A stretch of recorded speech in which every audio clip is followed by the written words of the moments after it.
মোহাম্মদ সালাহ Liverpool তো বটেই, English premier লিগেরও সর্বকালের সেরাদের তালিকায় থাকবেন। সালাহ যোগ দেওয়ার আগে লিভারপুল ও পরের লিভারপুল একেবারেই ভিন্ন দুটি দল। ঝিমিয়ে পড়া লিভারপুলকে ইয়র্গন ক্লপের হাত ধরে যে কয়জন ফুটবলার জাগিয়ে তুলেছেন, সালাহ তাদের অন্যতম। তিনি এবার বাদ পড়েছেন অলরেডদের চ্যাম্পিয়ন্স লিগের দল থেকে। লিভারপুলের জার্সিতেই একের পর এক রেকর্ড ভেঙেছেন সালাহ। সাধারণ এক ফুটবলার থেকে হয়ে উঠেছেন মিশরীয় রাজা। কিন্তু সেই সালাহকে নিয়েই লিভারপুলে এখন তৈরি হয়েছে অস্বস্তিকর এক পরিবেশ, যা সালাহ ও লিভারপুলের মধ্যে ৮ বছরের সম্পর্ককে নিয়ে গেছে খাদের কিনারায়। এমনকি এর তিক্ততায় বিচ্ছেদের ইঙ্গিতও পাওয়া যাচ্ছে। গত মৌসুমে লিভারপুলের লিগ শিরোপা জয়ের নায়ক সালাহ এবার যেন নিজেকে হারিয়ে খুঁজছেন। ১৯ ম্যাচে করেছেন মাত্র ৫ গোল। এ কারণে লিভারপুলের সর্বশেষ ৩টি লিগ ম্যাচে মূল একাদশে জায়গা হয়নি তার। এর মধ্যে একটিতে বদলি হিসেবে নামলেও অন্য দুটিতে ছিলেন দর্শক। টানা ৩ ম্যাচে এভাবে উপেক্ষিত হওয়ার বিষয়টি মানতে পারেননি সালাহ। ৬ ডিসেম্বর লিডস ইউনাইটেডের বিপক্ষে ৩-৩ গোলের ড্রয়ের পর বিস্ফোরক মন্তব্য করেন মিশরীয় ফরোয়ার্ড। সালাহ অভিযোগ করে বলেন, দলে তাকে বলির পাঠা বানানো হচ্ছে, কেউ একজন সব দোষ তার উপরে চাপিয়ে দিচ্ছেন।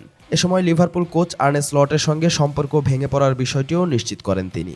সালাহর এ কথাই মূলত আগুন ধরিয়ে দেয়। ভেতরে বাইরে শুরু হয় নানামুখী আলোচনা।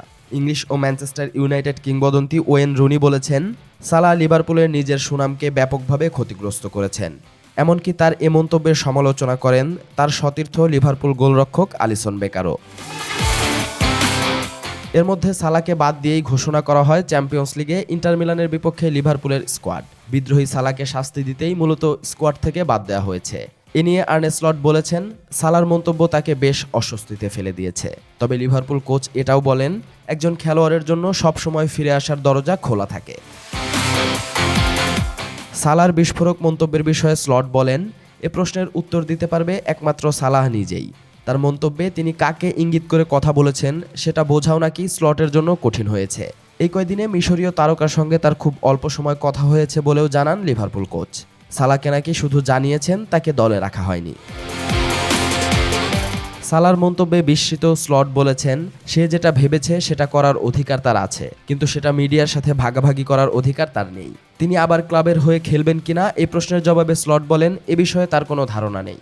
এই মুহূর্তে তিনি এই প্রশ্নের উত্তর দিতে পারছেন না। তবে ইএসপিএন জানিয়েছে, স্লটের সঙ্গে আলোচনা করেই সালাহকে স্কোয়াডের বাইরে রাখার সিদ্ধান্ত নিয়েছে লিভারপুল এবং এতে তার পূর্ণ সমর্থন ছিল। সালাহর মন্তব্যের ধরন ও সময় বিবেচনায় নিয়ে লিভারপুল মনে করছে, কিছু সময়ের জন্য তাকে দল থেকে দূরে রাখা সব পক্ষের জন্যই ভালো।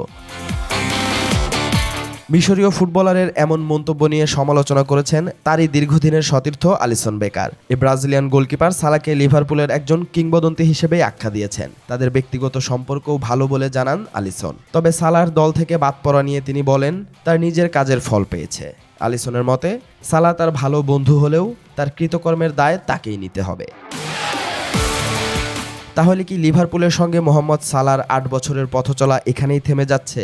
তার উত্তর এখন নেই। তবে লিভারপুল যে সালাহকে নিয়ে স্বস্তিতে নেই সেটা স্পষ্ট।